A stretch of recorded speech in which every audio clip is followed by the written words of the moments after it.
Assalamualaikum warahmatullahi wabarakatuh. Perkenalkan, nama saya Rizman Jabas. Saya dari kelas B Pendidikan Geografi 2018. Di sini saya akan membawakan materi tentang geografi kebencanaan yang terdiri dari 5 submateri, yaitu yang pertama geologi, gempa dan seismologi, kemudian letusan gunung api, kemudian tsunami dan angin, kemudian perubahan iklim, dan yang terakhir yaitu adalah banjir. Yang pertama itu geologi, gempa, dan seismologi.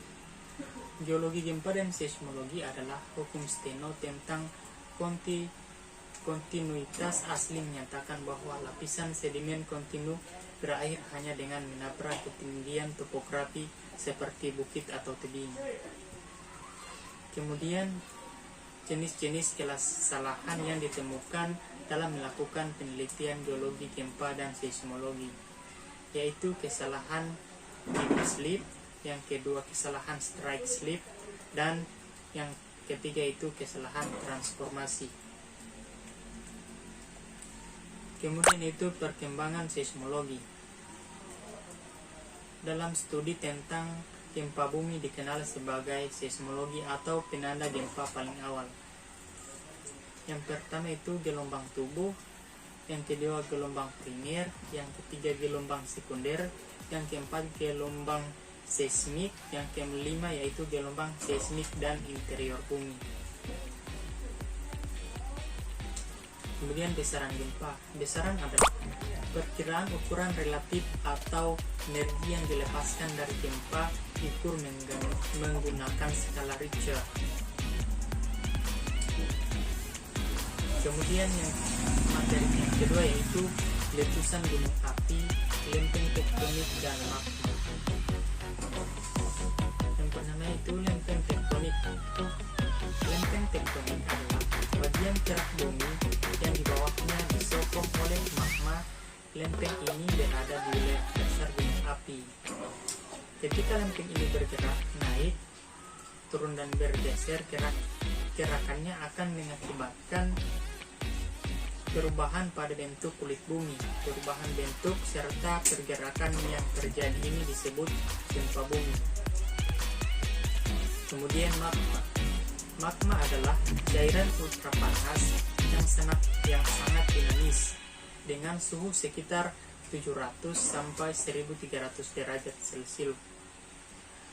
Magma dapat mengalami perubahan atau evolusi menjadi bentuk bentang alam baru yang berbeda.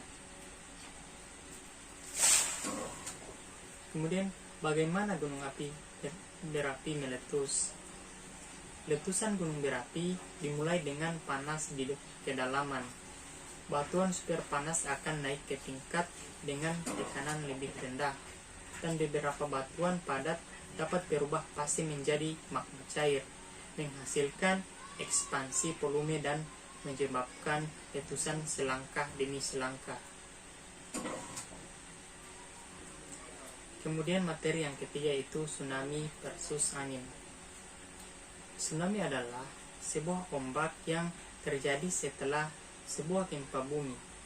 Gempa bumi laut, gempa bumi api meletus, atau hantaman meteor di laut. Kemudian penyebab terjadi tsunami.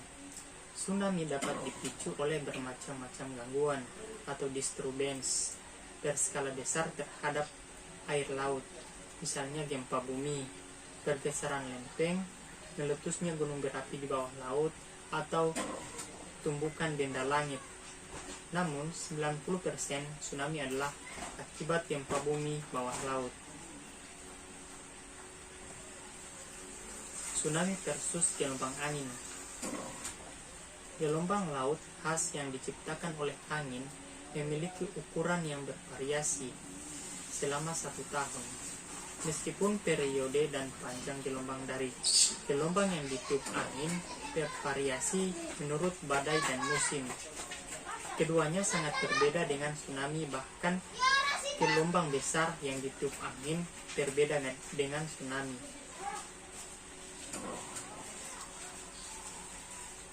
Kemudian materi keempat yaitu perubahan iklim.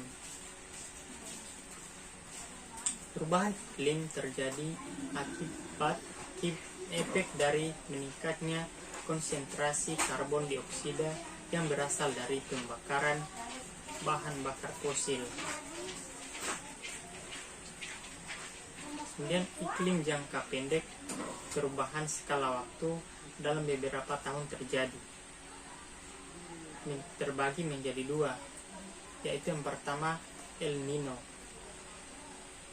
El Nino itu kapasitas air yang tinggi memberikan kemampuan untuk menyerap dan menyimpan sejumlah besar panas saat pemanasan dan untuk melepaskan panas dalam jumlah banyak saat pendinginan.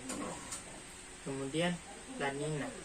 La Nina yaitu permukaan air laut adalah mosaik yang lebih hangat, masa air menengah dan lebih dingin dan yang melakukan kontrol kuat terhadap cuaca regional. Perubahan iklim disebabkan oleh gas-gas rumah kaca dan aerosol. Gas rumah kaca utama adalah uap air, karbon dioksida atau CO2, metana atau CH4, nitrogen oksida atau N2O, ozon atau O3, dan klorofluorokarbon atau CFC buatan manusia. Gas-gas ini menyerap energi yang dipancarkan dari bumi dan menjebak di dalamnya sehingga terjadi perubahan iklim.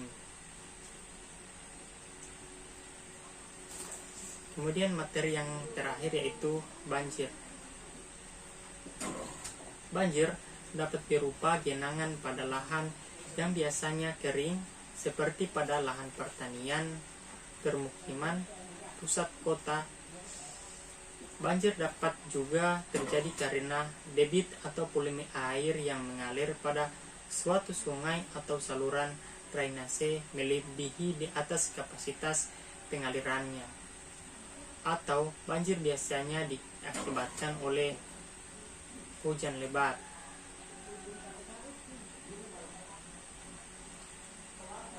Kemudian strategi untuk mengurangi limpasan banjir, yaitu pembuatan saluran, kemudian menjaga lingkungan sekitar, kemudian hindari membuang sampah di pinggiran sungai, kemudian melaksanakan program tebang pilih dan reboisasi.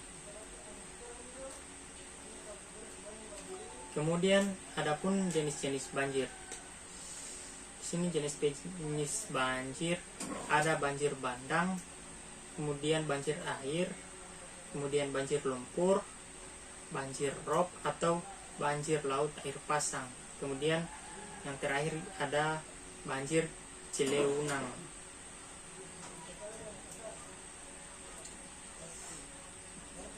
Kemudian penyebab terjadinya banjir.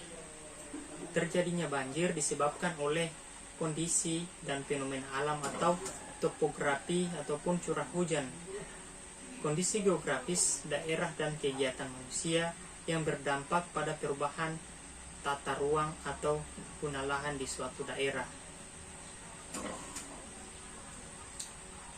Ya, itulah materi tentang geografi kebencanaan. Semoga bermanfaat. Wabillahi taufiq wal hidayah. Wassalamualaikum warahmatullahi wabarakatuh.